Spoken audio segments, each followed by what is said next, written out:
Bueno, recientemente hubo un deslizamiento en las cuevas de Bayano. Hay debates de que habían guías que no tenían la suficiente. Ahora hay muchos guías que están surgiendo por las necesidades, por el trabajo, por la pandemia. Se han creado guías sin ninguna certificación y están haciendo tours y trips y que vamos y están yendo a diferentes lugares. Este sí las tenía, pero hay un debate en otros lugares donde sí están haciendo muchos trips de estos. Adelante. Mira, esto no es cuestión de guía y de nada. Esto es cuestión de lógica. De sentido común. Sentido común. En ese fin de semana, como en este otro, ha habido grandes aguaceros. Lluvias intensas. Los ríos se han crecido.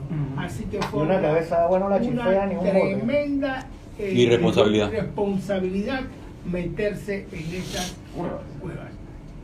Aquí debe haber giras por temporadas. Las giras de ríos y de river rafting y de cuevas es para el verano. Es para el verano. Que sabemos que no va a haber ningún tipo desde enero hasta abril. Claro. Pero tú no vas a ir a una cueva en el mes más lluvioso del año. Noviembre. No puede ser. Eso está bueno que se regule y lastimosamente tuvo que pasar esto para crear ese debate y nosotros vamos a retomar ese tema y lo vamos a subir a los niveles de ATP porque me parece que debe ser así. Bueno, había un sistema de seguridad que en algún momento se había planteado para hacer una estructura en base a la situación de tipo turística y lo eliminaron. Eso es como cuando tú vas a la nieve, en algunos lugares te recomiendan, tú puedes ir a la nieve de tal fecha a tal fecha. ¿Cómo no? Unos 20 y tantos años. Yo iba para esta fecha, casualmente para los 28 de noviembre que daban el día libre, iba año tras año al torneo de pesca del Tropic Star. Así es. Un lugar espectacular, donde hay un banco de pesca donde de seguro vas a pescar merlines. No es que quizás vas a pescar merlines y peces vela. Pero lo que yo me acuerdo de eso. Un tipo de turismo de millonarios. Sí, pero yo iba como turista. Como tu millonario, papá. Pero bueno, si quieres te enseño el pez vera. Después habla.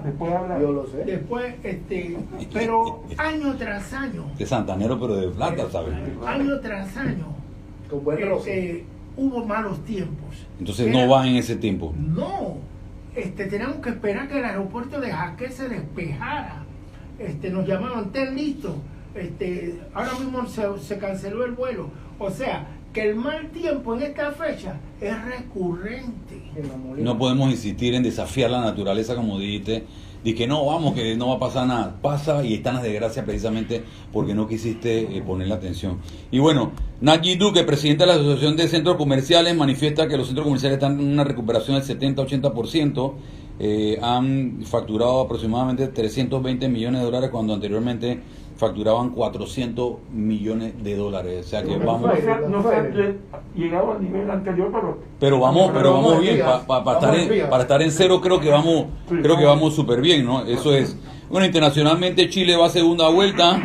Chile va a la segunda vuelta. ¿Cómo no? Aquí tenemos una persona que trae siempre suerte. ¿Cómo no? El hombre de la suerte siempre está ahí. Información de último minuto. A ver. Iván Picota se ganó el gordito el Zodíaco. Oye, ve. No digas Ana que me van a cancha. Así mismo es. Bueno, Chile va a segunda vuelta presidencial entre dos polos, izquierda y derecha, se debate Chile. Y el chavismo arrolla en las elecciones al ganar Caracas y ganaron 20 de 23 estados. 2024. El chavismo, o sea, Maduro, ganó 20 de 23 estados en Venezuela. Así que, dale, diga.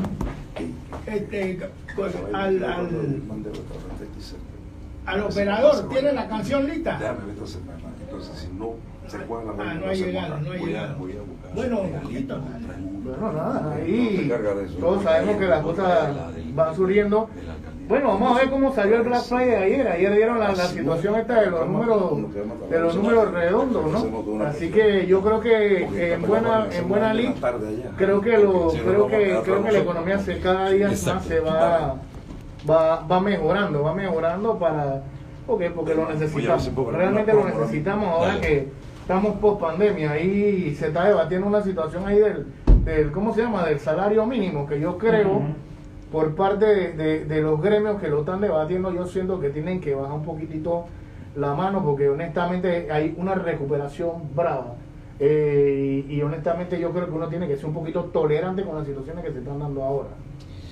Bueno, yo creo que vamos a entrar en el tema ya. Solamente Meduca brinda capacitación sobre guías sexuales. Ese fue un debate que se dio, que ha venido dándose, que en las escuelas debe darse educación sexual, y había un dime que te diré, unas guías que salieron, que trajeron del extranjero con información que no estaban de acuerdo muchos panameños. Y bueno, ya hay una guía y se están dando capacitación de eso. Ese es un tema que tenemos que tocar pronto aquí en Alza tu Voz, que queremos manejar el tema de los embarazos en adolescentes, y parte de esto es la educación sexual. Y bueno, hay una exposición de arte que estuve por allá el viernes, El espíritu de los ancestros, una exposición de arte africano, está en el antiguo Ministerio de Cultura, ellos están ahí. Y bueno, amigos y amigas, yo creo que Alza tu voz. Alza tu voz. El otro sábado. Venga, anúncielo. Venga, anúncielo de una vez. Bueno, el próximo sábado, a partir de las 9 de la mañana, el programa Mujeres Exitosas y el programa Alza tu Voz se unen en un homenaje a todas las madres exitosas. ¿Cómo no? Donde vamos a tener música en vivo, muchos regalos y sobre todo la orientación para la mujer y la familia panameña, porque ellas también alzan su voz. El próximo sábado. Un hermanamiento de programas, Correcto, así mismo es. Desde las 9 hasta las 11 de la mañana. 2 horas de mucho entretenimiento y sobre todo lo que ellas quieren escuchar. Música en vivo. Bendición a las madrecitas. A eso mismo, unas madres exitosas el próximo sábado, y estén pendientes a la programación de la Gran Cadena Exitosa, porque estarán escuchando la promoción, porque eso va a ser muy importante para los premios ese día sábado. Así que seguimos adelante y ¡cómo no! ¡Alza tu voz!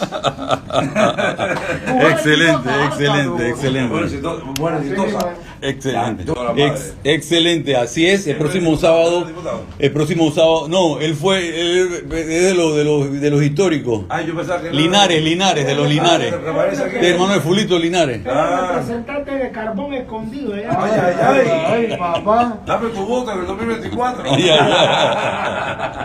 Bien, bendiciones. Bien. Así mismo, el próximo sábado vamos a hacer un programa dedicado a nuestras madrecitas y nos vamos a unir el programa Mujeres Exitosas y Alza tu Voz, y vamos a hacer un programa de 2 horas donde vamos a tener premios, vamos a tener algunas guitarras aquí para poner algunas canciones bonitas, y vamos a hacer un programa bien dinámico y alegre para nuestras queridas madres y las que nos escuchan siempre por las redes. Pero bueno, 200 años, estamos de cumpleaños. Yo me vestí de blanco, rojo y azul, por aquí también estamos vestidos de blanco, rojo y azul.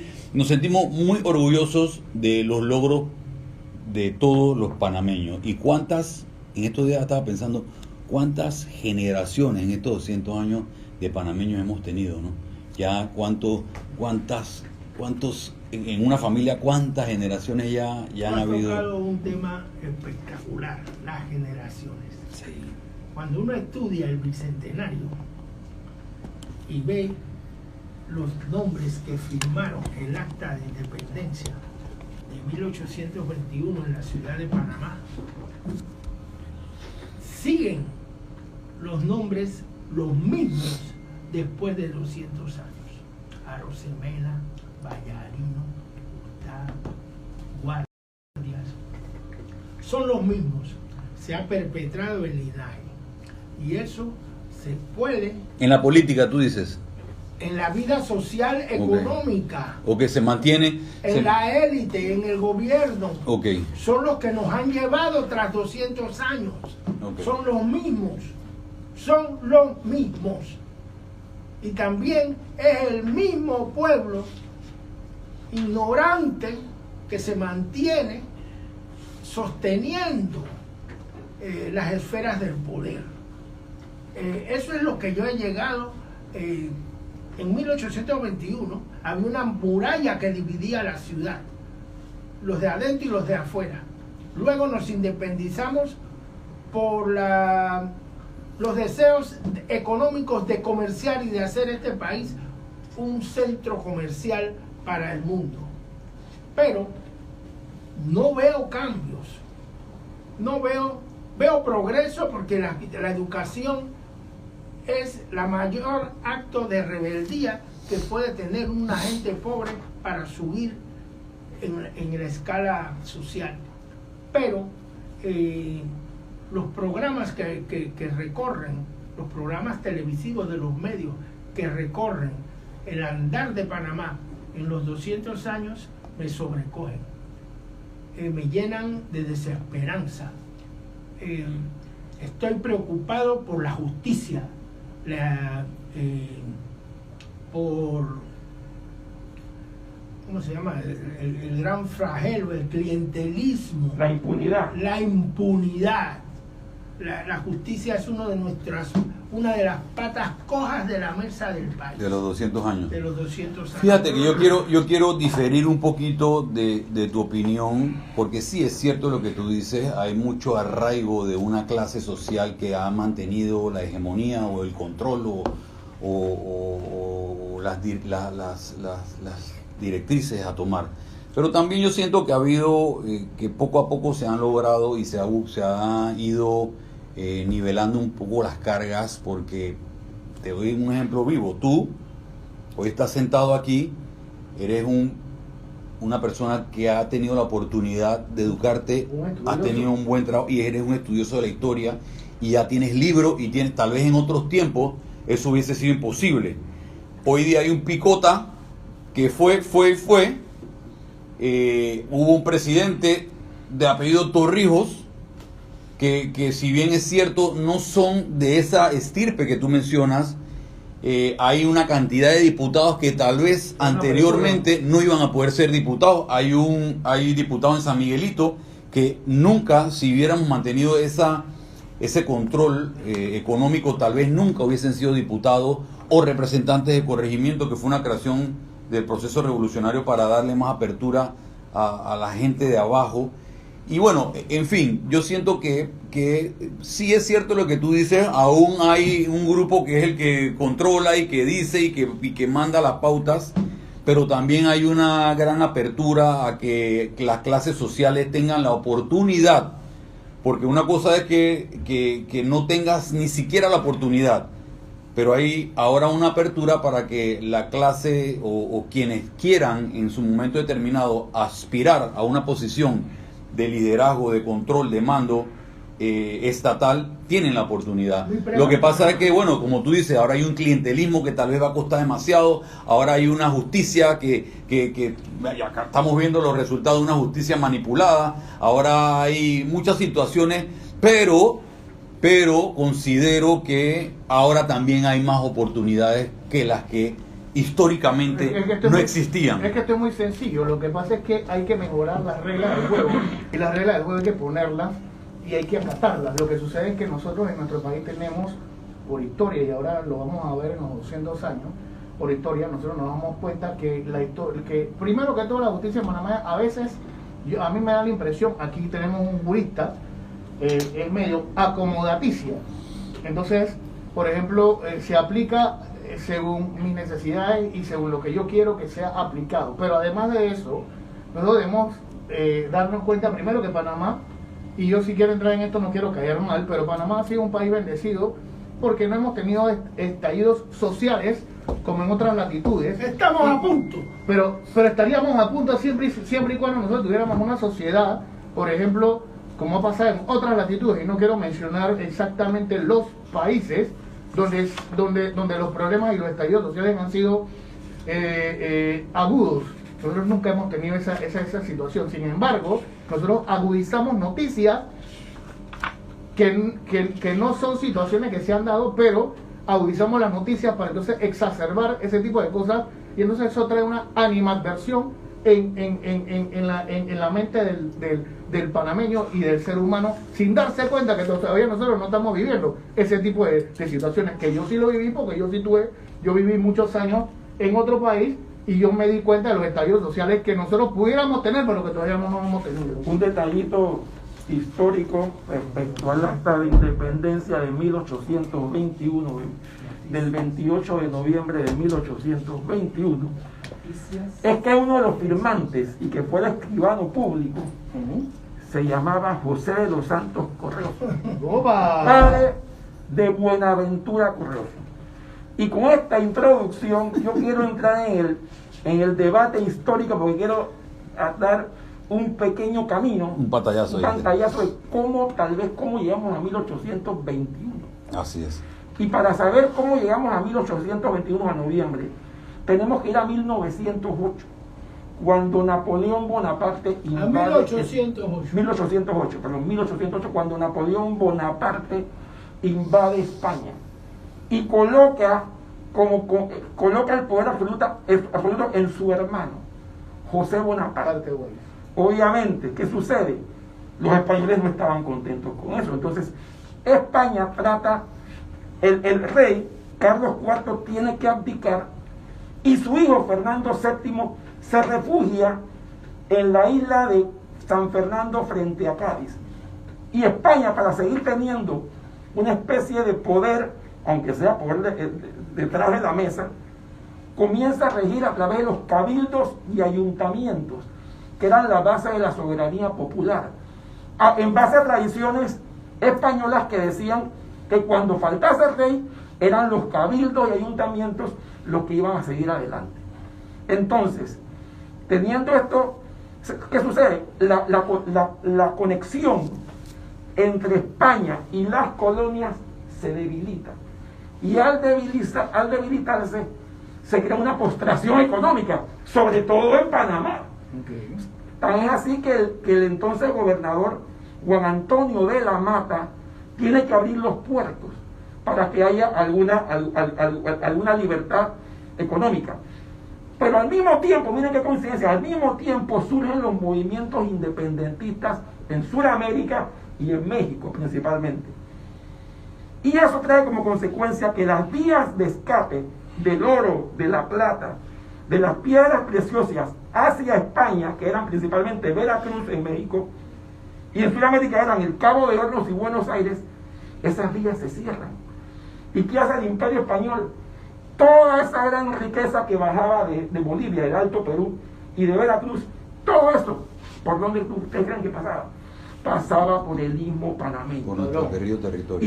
Y en un término de 10 años, entre 1809 y 1819, Panamá tuvo una bonanza extraordinaria, porque mientras nuestros hermanos se batían a muerte contra el Imperio Español en los procesos independentistas, Panamá estaba bollante. Haciendo negocios. Panamá estaba haciendo negocios. Entonces, agrégale a eso, haciendo plata. No solamente, obviamente, los más beneficiados era la oligarquía realista, pero la Raval también se estaba beneficiando. Claro.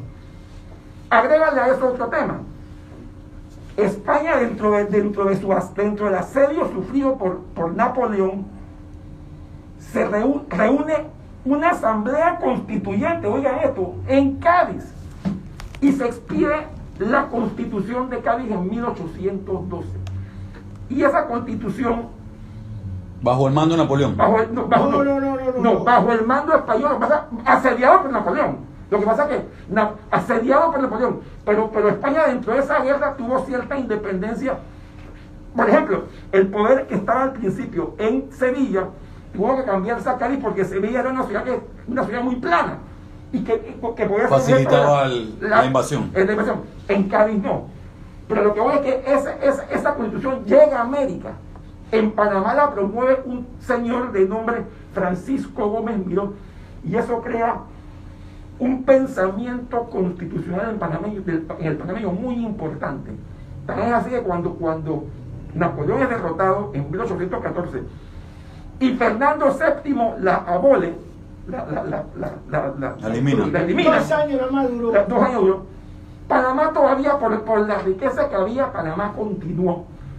Sobrevivió la desaparición de la Constitución de Cádiz. Sin embargo, en 1819, que es el año que yo digo que fue el año final, hubo 3 hechos importantísimos y muy negativos para el paradigma.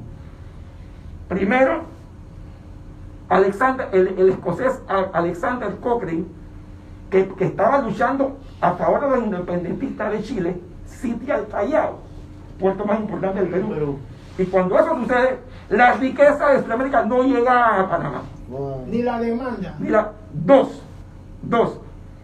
El Portobelo es atacada por otro escocés, Gregor MacGregor, que si bien es cierto, el gobernador de Panamá, que entonces era el español Alejandro de Ore, lo derrota, y eso creó una falta de credibilidad en el istmo para que pasaran las riquezas. Y el otro hecho importante en contra de este tema de la ruta de las riquezas por el istmo panameño es que un tal John Illingworth, inglés, que era capitán de las tropas de Alexander Cochrane, llega a Panamá, asedia la ciudad de Panamá y quema la isla de Taboga. Entonces, estos tres hechos en 1819, aunado que al año siguiente, en 1820, llega un nuevo virrey, Juan de Sámano, un tipo que era sangriento, inflexible,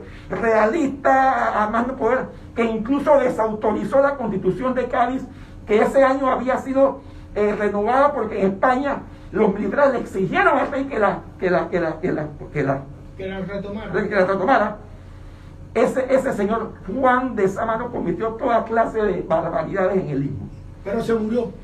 Muere en agosto de 1821 y el que lo reemplaza es un tal Juan de la Cruz Murgión. Ahora, un paréntesis, recuérdense que Panamá pertenecía al virreinato de la Nueva Granada y la capital era Bogotá, pero Bogotá estaba en el medio de la guerra independentista, así que los virreyes estaban, ¿dónde venían? A la ciudad de Panamá, porque Panamá estaba volando. Pero ya empezaban los problemas por los tres hechos que te comenté, esos tres hechos bélicos. Eso crearon crisis en el istmo. Crisis total. Una crisis económica, entonces ya comenzaba la gente, ¿qué hacemos? ¿Cómo vamos? ¿Para dónde jalamos? Perdió credibilidad como paso seguro. Y entonces, ante esta situación, ¿qué sucede? Llega el señor Juan de la Cruz Murgión, él pasa por Venezuela para reclutar tropas, pero ¿qué pasa? Acababan de perder los españoles en la batalla de Carabobo, así que no tiene mucho éxito. Su tropa se enferma de fiebre amarilla y llega a Panamá muy debilitado. Pero ¿qué pasa? El tipo cuando llega a Panamá le dice a los pocos soldados que tienen, vamos al interior a reclutar gente. Entonces, van al interior y reclutan por la fuerza, hacen barbaridades, violan a las mujeres, se llevan las cosechas. Se llevan la cosecha y la carne porque necesitaban.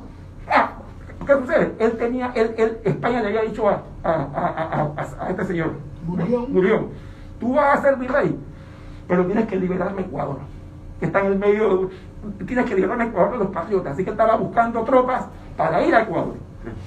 Él consigue las tropas y se va con el grueso de su ejército, y la suerte fue que Panamá queda con muy pocos soldados españoles. Y por esa razón, y encima él deja como jefe a un realista, pero un realista de patio, criollo, José de Fábrega. Entonces, y él lo hizo que ya acariciaban la idea de nuestra independencia.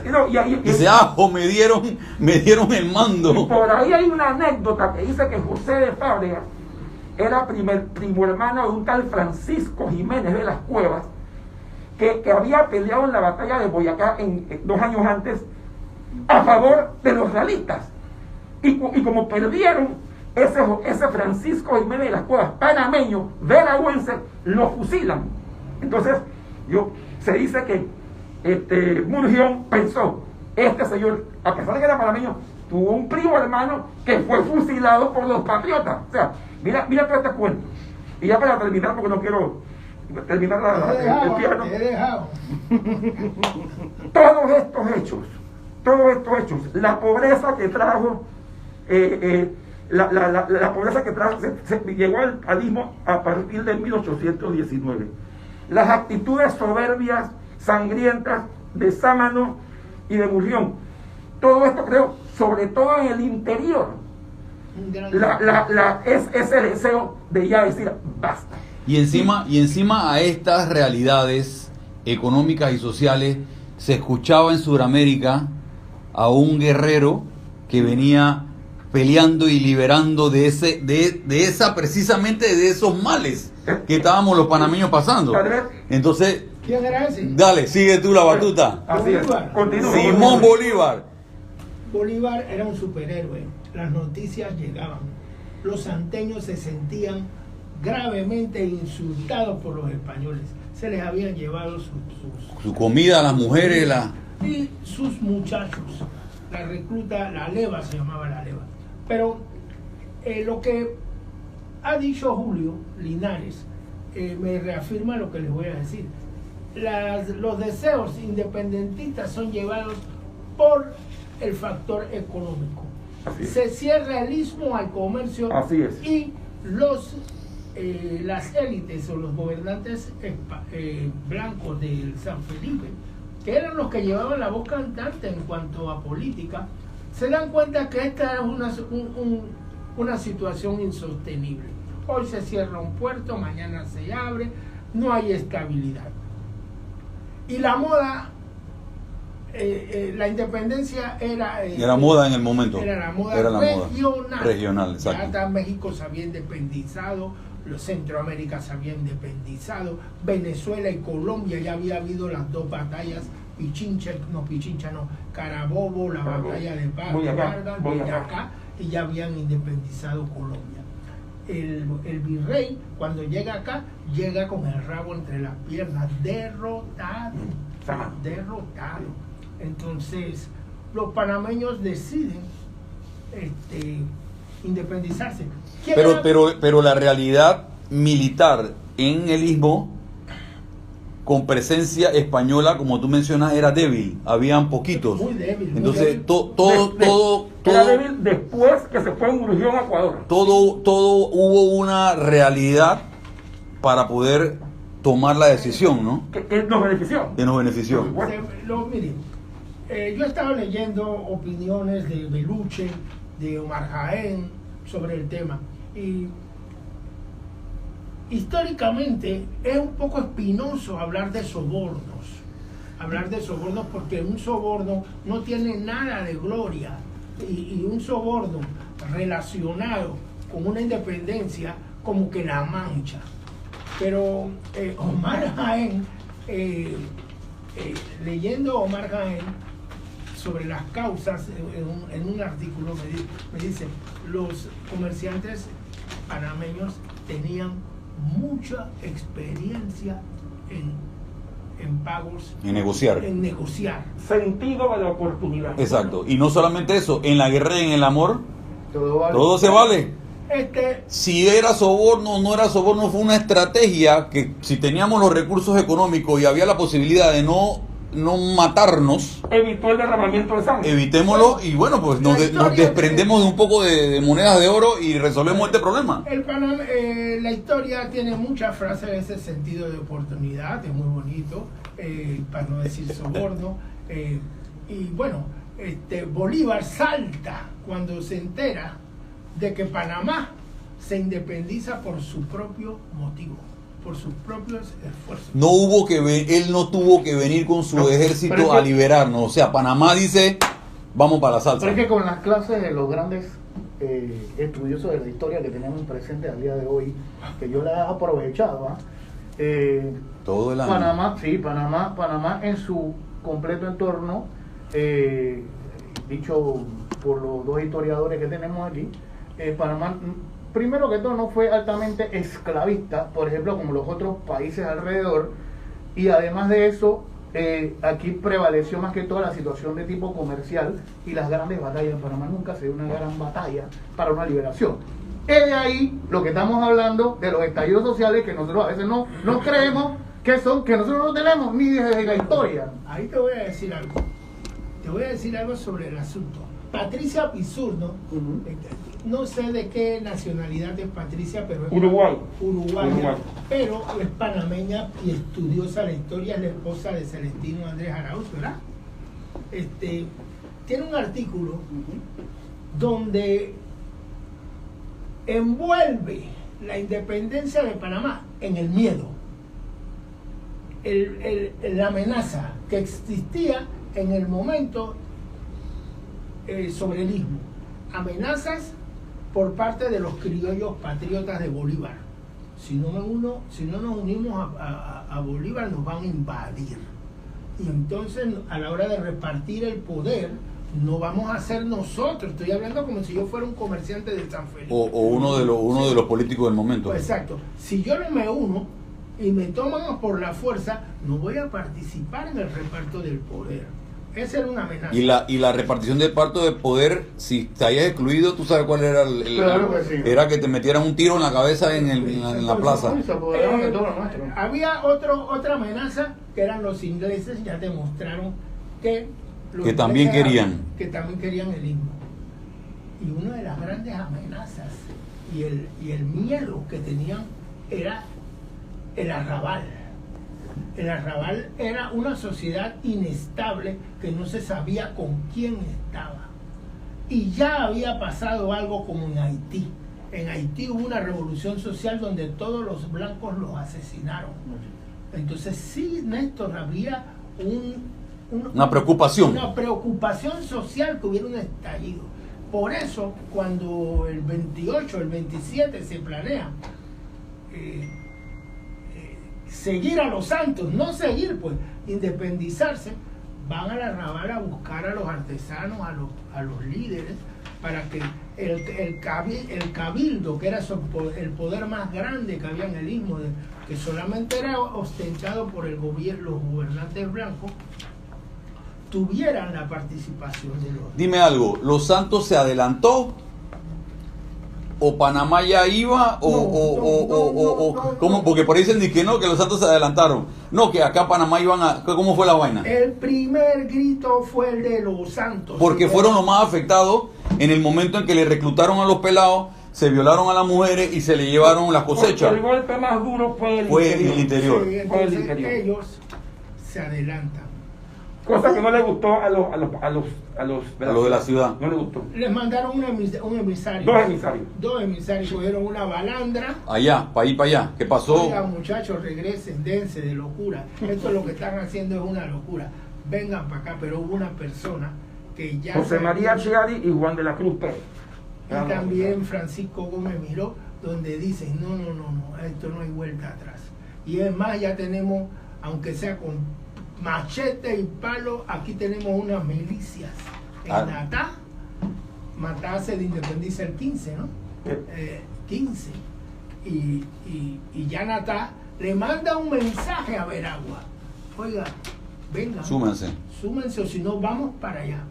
Veragua era una situación... A ustedes también le llevaron a sus hijos, a ustedes también, así que no vamos a permitir esto. Y este es el momento. En Veragua había menos mestizos.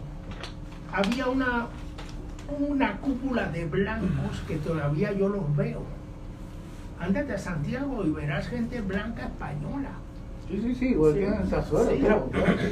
Yo quiero adentrarme a las actas, sobre todo a la primera, que es la acta del 10 de noviembre. ¿Por qué? Porque hay muchos cuestionamientos y dudas respecto ¿por qué dónde nos íbamos a ir? Se dice que nos íbamos a ir a México, a Perú, al final nos vamos a Colombia. Pero la pregunta es, ¿quién decide eso? ¿O cuándo se decide? ¿El 28 o el 10? Entonces yo me quiero ir a las actas porque las tengo aquí y vamos a ver ese detallito para ver si salimos de esa duda. Por ejemplo, en el acta del 10 de noviembre de la Biblia dice al principio que por todo ello deseoso de vivir, oye esto, deseoso de vivir bajo el sistema republicano que rige toda Colombia. O sea, no estamos diciendo que nos vamos a Colombia, estamos diciendo que queremos vivir en un sistema republicano como el que se vive en Colombia. Pero eso parece ser una inclinación hacia Colombia. Hay otra frasecita más abajo donde se dice: quien aclamó su titular esta villa, la ciudad libre, ellos se llamaron los Santos la ciudad libre, con consideración de ser la primera en todo el istmo, lo que no le gustó a Mariano Rosemena y lo puso en sus apuntamientos históricos, que había tenido la felicidad de proclamarse libre e independencia, y aquí viene, bajo el auspicio y garantía de Colombia. O sea, nuevamente el acta del 10 te está diciendo, hay una inclinación hacia Colombia.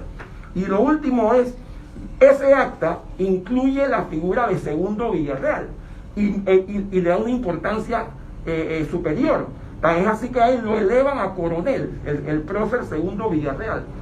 Y en ese acta dice, cuando señalan que lo van a elevar a coronel, dice el acta, los individuos que la componen, que esto será aprobado por el excelentísimo señor presidente de la República de Colombia. O sea, ya estamos viendo en el acta del 10 que ya había coordinaciones. La pregunta es, ¿por qué Colombia? Yo tengo mi propia respuesta que no tiene que ser absoluta, pero no sé si Andrés ya tenga otra. Yo encuentro dos razones. Una es una razón política, ¿por qué? Porque Panamá y Colombia pertenecían al virreinato de la Nueva Granada. Estábamos uno al lado del otro. Esa puede ser una posibilidad. Claro que sí. Y la otra es la grandeza de Simón Bolívar. A pesar de que Simón Bolívar no había llegado a Panamá, era una figura inmensa, era una figura que incluso él había dicho que iba a mandar tropas, alrededor de 5.000 tropas para independizar Panamá. Así que eso es lo que les puedo aportar respecto al acta del 10. También puedo aportar respecto al acta del 28, pero no sé si Andrés tiene algunos comentarios. Que ya no hay tiempo, si siempre nos quedan cosas. Es que ya había, Bolívar ya teníamos 6 años de conocer un documento extraordinario que era la Carta de Jamaica, donde Bolívar nos llenaba de elogios y reconocía la importancia de Panamá. Entonces yo estoy muy de acuerdo con esas dos causas que tú llamas. Sí. Comercialmente nos iría mejor con Perú, pero la proximidad y la lejanía de Colombia. Bolívar era el hombre del momento. Sí, era el hombre que acababa de vencer en Carabobo y en Boyacá. Sí. Y ya se le llamaba el Libertador. Pero yo quiero, antes de que me den la licencia, yo escribí un libro que está por salir, que ya lo presentamos en Mi Cultura, que se llama Relatos del Bicentenario. Y ya lo escribí, pero todas estas discusiones y todas estas lecturas que he hecho posterior a escribir, que no soy un historiador, me llenan de mucha satisfacción, porque mi libro está dentro de lo que dicen los historiadores. Y en algunas casas picotas, Néstor y Julio, me la rifé. Me la rifé cuando aseveré ciertas cosas que deduje. Uno de mis la rifé. Sí, porque pude venir las críticas. Eso no era cierto, que no sé qué. Yo tengo un personaje en mi libro, un judío dentro de San Felipe, como un espía de los comerciantes ingleses y holandeses, que como habla español sefardita, el judío es español, viene con un documento venezolano donde dice que él es un comerciante y está aquí. Y claro que tiene la benevolencia de los comerciantes panameños, pero no la benevolencia de los funcionarios españoles, que lo podían ver como un enemigo infiltrado. Pero definitivamente que pudo existir. La independencia de Panamá fue impulsada por los comerciantes ingleses y los comerciantes judíos de Trinidad y Tobago y de Aruba, junto con la gente de San Felipe. ¿Cuándo vamos a comerciar libremente? Independicen de este istmo. Todo se lo daban, todo es para España, todo es para España, todo es para España. Y nosotros tenemos la mercancía. Yo quisiera aprovechar que falta poco para retirarnos, dejar en el ambiente una aparente polémica que sería objeto de otro programa. Y es que, y me voy a referir al acta del 28, porque hoy diré, el acta de independencia del 28 de noviembre de 1821, en su artículo 2, lo voy a leer, dice así: el territorio de las provincias del Istmo pertenece al Estado Republicano de Colombia, a cuyo Congreso irá a representarle oportunamente su diputado. Entonces la pregunta que yo me hago, esto es un acta de independencia cuando en el mismo acto estamos nos entregamos nos vamos a Colombia. Yo tengo una opinión. yo no creo que esto es un acto de independencia. Pero esa polémica tal vez no tiene tanta importancia porque lo que debemos realzar es el hecho mismo. Porque te voy a decir algo. La independencia no quiere decir soberanía. No, sí. La independencia quiere decir nos independizamos de la madre patria. Lo que sucede es que si te la decisión fue esa, ¿no? Lo que pasa es que la independencia... Y no fuimos soberanos. La independencia no es un medio, es un fin. Tener el carácter de independiente. Entonces, ¿qué sucede?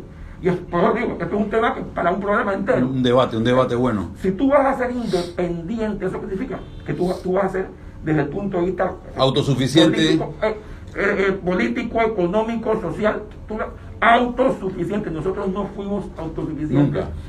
Sino, bueno, 1903. El sentido así de así que nada más quería dejarlo ahí porque sí es un tema interesante, ¿no? Necesitábamos romper la cadena de quien nos maltrataba. Era la realidad. Y eso es algo que quiero mencionar en el programa.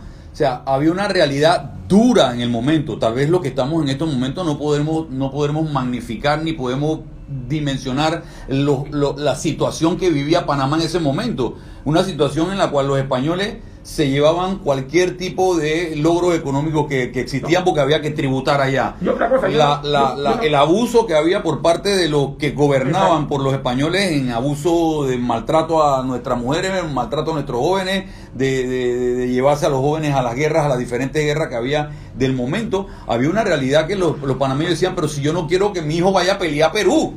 Yo quiero que esté aquí conmigo en mi finca haciendo. ¿Por qué te vas a llevar a mi hijo para pelear en no sé dónde? Autonomía respecto a España. Era un acto de autonomía, una desvinculación respecto a España. Ahora, no pongamos la confusión de los términos o la disputa de los términos por encima del hecho, por encima del mensaje. Yo lo estoy poniendo como un elemento para discusión. Pero hasta allí, no es para entrar en polémica. Sin embargo, yo tengo esa posición porque es una posición jurídica y etimológica, porque me fui al diccionario también de la lengua. Pero tú no tomas en cuenta los 2.000 soldados que tenía Bolívar en Cartagena, que ya venían para acá. Y entonces los comerciantes panameños de San Felipe, yo vuelvo y te lo repito, jugaron vivo. Vamos a unirnos sentido de oportunidad antes que nos dominen y nos quiten nuestras canonjías. Bolívar, vamos para de ti. Y el mensaje que había mandado Bolívar al mundo era de que cuando llego voy a romper cabeza. Oye, o te suma. Entonces la gente dice, hey, vamos a sumarnos a este man. Primero que está en nuestro propósito. Claro. Porque lo que él está haciendo con estos países en Sudamérica es nuestro propósito. Y segundo, porque vamos a enfrentarnos a que nos venga y nos gobierne. Vamos a estar en el... Bolívar declaró la guerra a muerte. Bueno, sí, acababan de fusilar, o no sé si fue posterior, a una treintena de generales presos españoles. 800 militares. 800. Santander los fusiló. Dice que 800, la sangre lo sacaron. 800 no sé si fueron. No, fueron 800. Bueno, la sangre corría, y fue de un solo tiro, corría por Bogotá. O sea, que la guerra a muerte, las noticias. Esa era una realidad que había que tomar en consideración. Además Panamá, ¿con qué ejército iba a rofear? Es que eso es lo que... ¿Con qué fuerza armada iba a rofear? Ni en 1821 y tampoco en 1903, en ninguna de las dos. Todavía no podemos rofear, imagínate hace 200 años atrás. Pero es que lo que pasa es que es ahí donde yo quiero llegar, que es lo que le estaba diciendo a David hace un rato. De Panamá, yo lo que creo es que vio la situación de tipo comercial, y nosotros comercialmente podíamos tener una autonomía. Nos faltaba estructura, que no la teníamos, pero frente a los monstruos que teníamos alrededor, o nos uníamos a la causa, porque estamos hablando de territorios que tienen mucho más personas y además de eso tenían ejércitos poderosos. Nosotros no teníamos una estructura y tuvimos que unirnos a otra estructura para poder salir hacia adelante. Y lo que me estaba hablando Villa hace un rato sobre el balance ese, que estamos en peligro del estallido, pero no llegamos al estallido, porque precisamente el panameño no se deja, jamás se ha dejado, pero precisamente ha tenido esa situación de poder negociar y poder sobrevivir y hacer las cosas bien. Por eso es que nosotros los problemas sociales, nosotros todavía nos hace falta para nosotros comprender algunas cosas qué es lo que está sucediendo en otras latitudes. Además también la decisión esa de unirnos a la Gran Colombia, pues todos o en ese momento todos sabían que Panamá era el punto donde querían todo el mundo cogérsela, quedarse con Panamá. Los ingleses querían mandar a sus piratas, o sea, siempre había el miedo a estos ataques. Entonces, si nosotros somos los berraquitos, no tenemos un ejército para poder defendernos de un ataque español. ¿Qué tal si la España viene con un montón de soldados? Venía un contraataque. Entonces, sí, viene un contraataque. Entonces, ¿cómo lo vamos a hacer? Nosotros con palo. Nosotros 50 con palo. No es lógico. Tenemos que buscar un brazo fuerte para que digan, hey, yo estoy aquí con esta gente. O sea, quitamos nosotros, vamos a pelear. Entonces, era una decisión que fue, yo asumo que fue una decisión inteligente en el momento, porque Panamá no tenía la capacidad bélica de poder defender su territorio. Y poco gloriosa. Sí, fue poco gloriosa poco gloriosa porque nosotros, exactamente, como los otros países que lograron su victoria para sí. Como las otras revoluciones, como la Revolución Francesa, de la cual tanto se habla, pero fue una carnicería de bando y bando. Al final se guillotinaron entre ellos. Qué locura. La Revolución Mexicana, que no quedó uno vivo.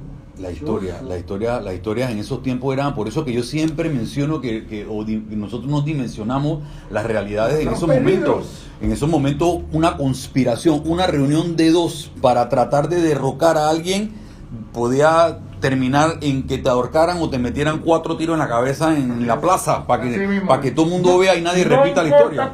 Quién fuera. No importa quiénes fueran. Fuera el más alto o el más chiquito, no importa. Así mismo es. Pero bueno, yo creo que pues interesante, importante. Nuestra historia está llena de muchos argumentos. Hay otras historias en otros países que son como más verticales, ¿no? Como que pasa esto y pasó esto.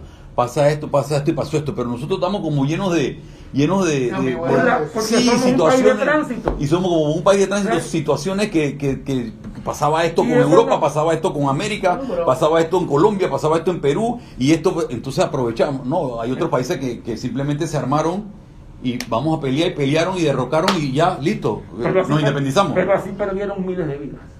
Al mismo tiempo perdieron miles de vidas. Que gracias a Dios, porque las peleas eran encarnizadas. Con la excepción de la guerra de los 1000 días, Panamá no tuvo esas épocas sangrientas. Claro. Mira, te voy a decir algo. Dicen que yo tengo que corroborar esos números. En la batalla de Caledonia amanecieron 600 muertos, ahí en la 5 de mayo, que entonces se llamaba 5 de mayo. Y en la batalla de Boyacá hubo 100 muertos. Imagínate. Así que sí. Bastante para las cifras cifras de ciudadanos que teníamos, eran bastante, ¿no?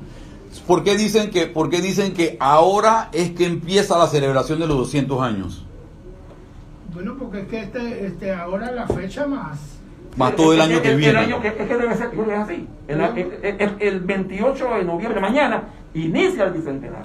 Claro, bueno, yo les voy a decir que los voy a invitar cuando presente mi libro Relatos del Bicentenario, de que vuelvo y te digo, Invíteme. De forma novelada Está he correcto. tocado todos estos hechos de forma novelada, con mucha suspicacia y cierta habilidad literaria. Usted para mí es un estudioso de la historia.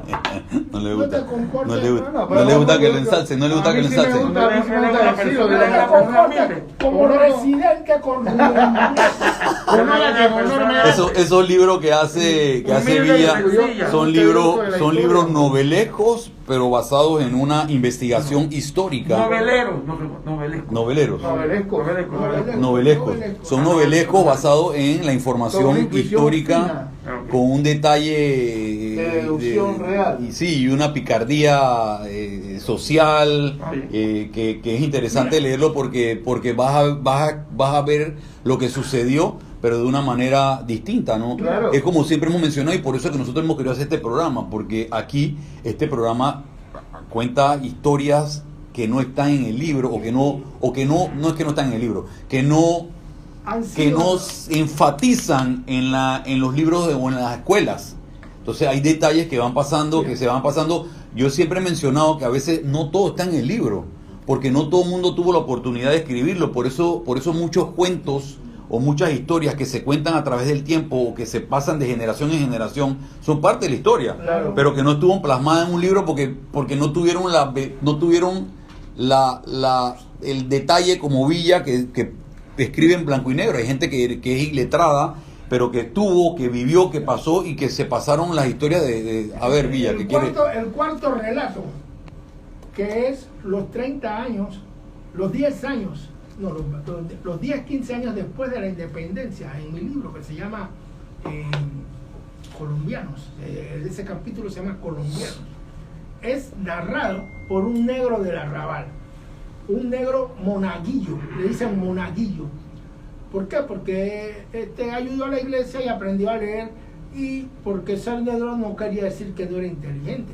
El hombre leyó es mi personaje, ¿no? Ok, Mi personaje, claro. leyó cuánto documento le llegó la Biblia, Don Quijote, y sabía interpretar, y conversaba y oía.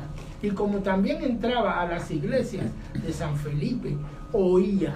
Entonces él es el que te cuenta todo lo que pasa con Espinar, con Alzuru, la muerte de Bolívar, pero lo tengo que hacer de una forma, un narrador que es negro y arrabalero. Más criollo, Y más popular. Sí, y Porque esa es una historia que se vivió. Y satírico. Y satírico. Qué bueno. Satírico. Le dice a un negro, y hay otro negro que sigue ahí letrado, pero también salpita. Lo escucha. Y lo adversa. Ah, sí. Y le dice, cuando llega a un parking que están afuera de una tienda, le dice, hey, esa se llama Serapio. Hey, oye, Serapio, tú no Serapio. sabes. ¿Tú qué tanto hablas, Serapio? Si tú no sabes, si tú todavía eres esclavo, a lo mejor eres parte de una herencia y no te has dado cuenta. Y además tú no eres... Mire, ustedes cállense que ustedes no le han dado ni la vuelta al Cerro Ancón. Lo que pasa es que el arrabal sí tuvo la peculiaridad de que cada vez que había un movimiento de cierta magnitud, llámense de independencia, de alejamiento, como sea, sí se plegó al liderazgo transitista. O sea, sí habían acuerdos.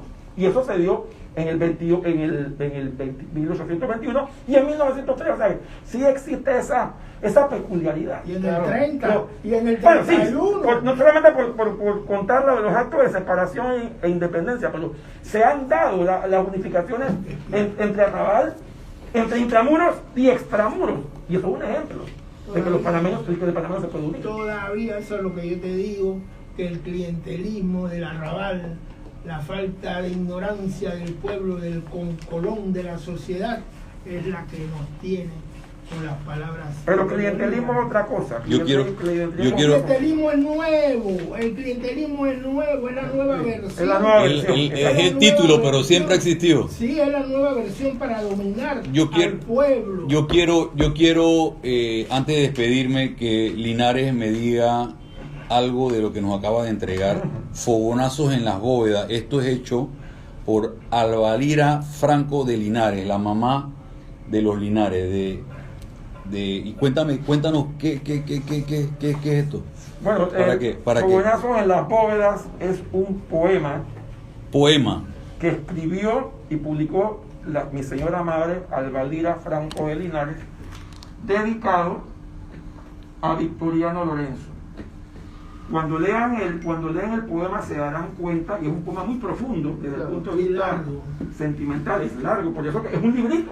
Todo es un poema. Todo es el poema. Yo pensé que eran varios. No, es un solo poema. Es una historia contada. Oye, debe estar buenísima, Pero representa, en mi opinión, representa el pensamiento de Victoriano Lorenzo cuando está en la cárcel, en el medio de las ratas, del agua sucia, de las murallas, de los ladrillos esos llenos de bichos y de insectos, de mala muerte, Cangrejo. Ahí llegaban cangrejos. Bueno, es que en la marea alta entraba la arena. Sí. Entraba la arena a las cárceles.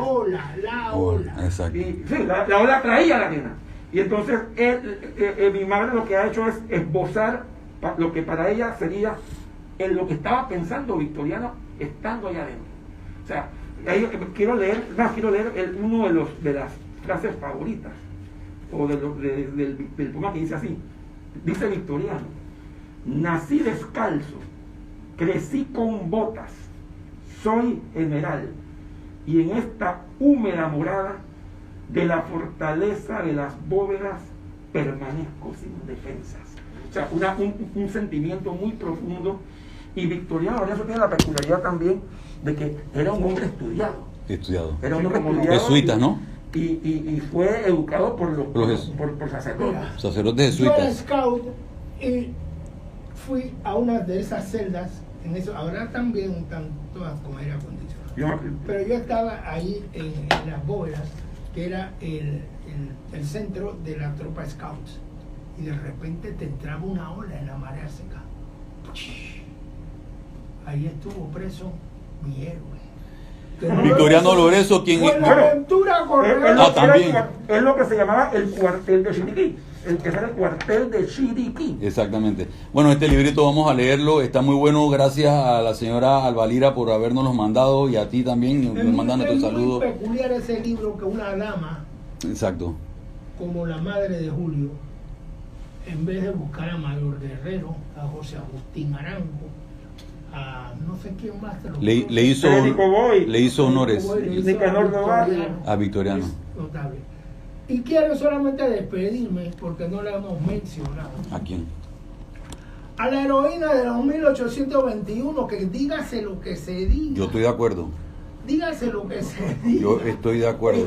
Ningún historiador. La criatura. Ningún La criatura. historiador se ha atrevido a ignorarla, ya sea para decir que no existió o que sí existió. El fenómeno histórico que resulta ser, ¿cómo que?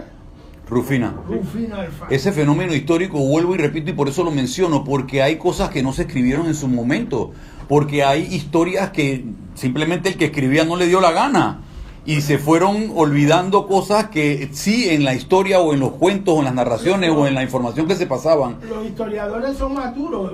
Belucha dice, eso fue un invento y pone nombre. De J. Castillero, no sé si es cierto. Castillero Reyes. Te cuento algo. Que vaya a Los Santos y diga esa vaina. Castillero Calvo sí acaba en una entrevista la criticó ese hecho, de que se haya resaltado, él no dijo el nombre, él dijo a esta criatura. Bueno, pero se haya resaltado a esta criatura. Si lo menciona en el 1821, en el libro ese 1821. Si no me ha llegado, lo voy a... ¿Tú sabes cuántos negros que rompieron las cadenas de esclavizado, que nunca pudieron escribir sus historias y que tal vez tuvieron trascendencias importantes? O tal vez muchos arrabaleros que tal vez no pudieron tampoco tuver su historia. Entonces, el libro de la Asamblea Nacional y mi estimada amiga la vicepresidenta Kyra Harding se lanzó un discurso muy emotivo, donde menciona que cómo se atreven a olvidar la tradición oral, porque eso fue tradición oral. Exactamente. Y el fantasma de Rufina Alfaro, que surge en nombre de un parque. ¿Y estatua? No, la estatua dice que es la libertad. Pero ¿dónde está la estatua de la libertad? En el parque Rufina Alfaro. Cosas así. Así es. Pero bueno, me despido mencionando estas palabras que siempre nos manda Ali, que dice: que tengan un sábado abundante en bendiciones, sonrisas, abundante en bendiciones, sonrisas y amor. Si en tu entorno llueve, recuerda que el sol lo llevas por dentro. Decídete a ser irremediablemente feliz. Todo lo demás vendrá. Amén. Así que nos despedimos y feliz cumpleaños a todos los que aquí en este hermoso territorio viven y que celebremos con orgullo. Ahora es que empieza el bicentenario, así que de aquí en adelante tenemos que hacer remembranzas, rendirles honores a aquellos que tomaron decisiones aún en contra de cualquier resultado, en contra de sus vidas, y de que los que escribieron historias y los que no escribieron también tengan la oportunidad de resarcir y de celebrar con mucho orgullo esta independencia, nuestra independencia de Panamá de España, que por esa independencia empezamos a construir nuestra nación, y fueron 200 años, y hoy en día tenemos un país no perfecto, un país con aciertos, con desaciertos, con nuestro criollismo político, con nuestras verdades, pero somos un país independiente por todo lo que se ha construido en estos 200 años. La última estaca que teníamos colonialista salió en el 2000, y ahora ya tenemos pues un país totalmente soberano después de haber luchado por 200 años por ser lo que hoy en día somos. Así que, para adelante, panameños. Cuídense y nos vemos el próximo sábado porque un día seguro... Seguro que es un gran día. ¿Qué dicen?